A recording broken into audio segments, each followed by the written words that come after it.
Serial Anupama के बारे में, जहाँ एक तरफ तो माही मोहित से बार बार मिलने आती है और यहाँ पे एनिवर्सरी पार्टी के लिए सब लोग घर पे आए हैं और तभी माही और मोहित टकराते हैं। माही की नज़र मोहित को ढूंढ रही होती है और मोहित सामने आ जाता है और तभी माही मोहित को राही और प्रेम के खिलाफ भड़काती है कि जब तक प्रेम के हाथों में सब कुछ रहेगा तब तक प्रेम का ही राज चलेगा घर में, इसलिए अपना राज चलाने के लिए सब कुछ पहले हड़पना होगा आर्यन, और मैं आपका साथ हमेशा दूंगी। और तभी आर्यन कहता है कि थैंक यू माही, एक तुम ही तो हो जो मुझे इतना ज़्यादा समझती हो।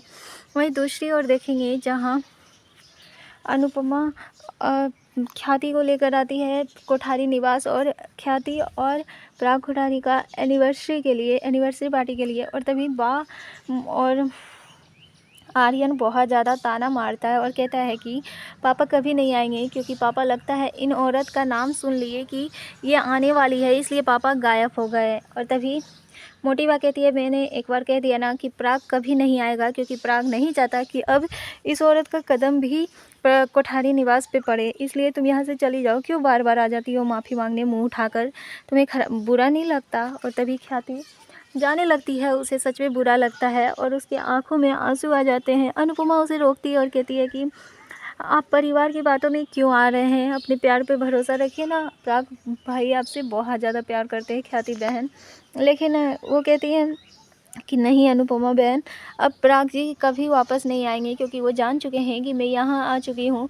अब एनिवर्सरी पार्टी नहीं होगी, ये सब करना सब कुछ बेकार था हम लोगों का, आपका और बच्चों का।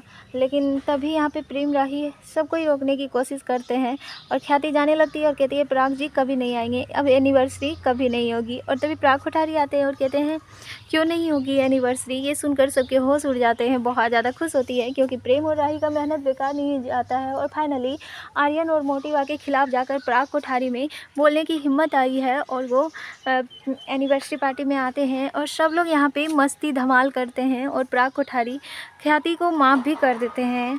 अब देखना यह होगा कि आगे आखिर कौन सा इंटरेस्टिंग मोड़ आएगा, क्योंकि ख्याति के ऊपर राही के ऊपर जिसने अटैक किया था उसका सच्चाई आ चुका है बाहर।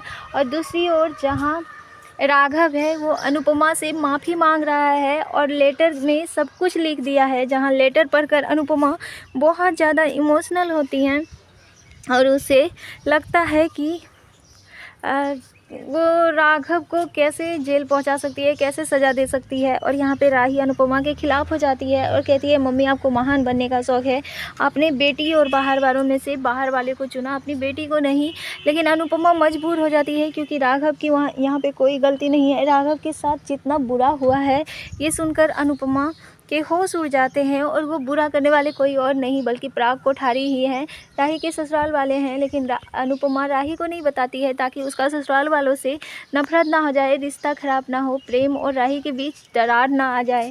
लेकिन यहाँ पे राही अनुपमा से कहती है कि मैं आपसे नफरत करती हूँ, क्योंकि हर बार आपने मेरा साथ नहीं दिया। यहाँ तक कि वो अनुज और बचपन वाली छोटी छोटी अनु की बात करती है कि उस टाइम भी आपने मेरा साथ नहीं दिया। अनुपमा का सारा स्ट्रगल जाप ताप सब कुछ राही 1 मिनट में मिट्टी में मिला देती है और बहुत ज़्यादा ताना मारने लगती है और कहती है मेरा और आपका कोई रिश्ता नहीं है मम्मी। ये सुनकर अनुपमा पूरी तरह से टूट जाने वाली है। आगे देखिएगा इंटरेस्टिंग मोड़ आएगा जब राही के सामने आएगी सच्चाई, तो क्या एक बार फिर से होगा राही को अपनी गलती का पछतावा। आप क्या कुछ कहेंगे राही की सोच को लेकर, हमें अपनी राय कॉमेंट में ज़रूर बताएं।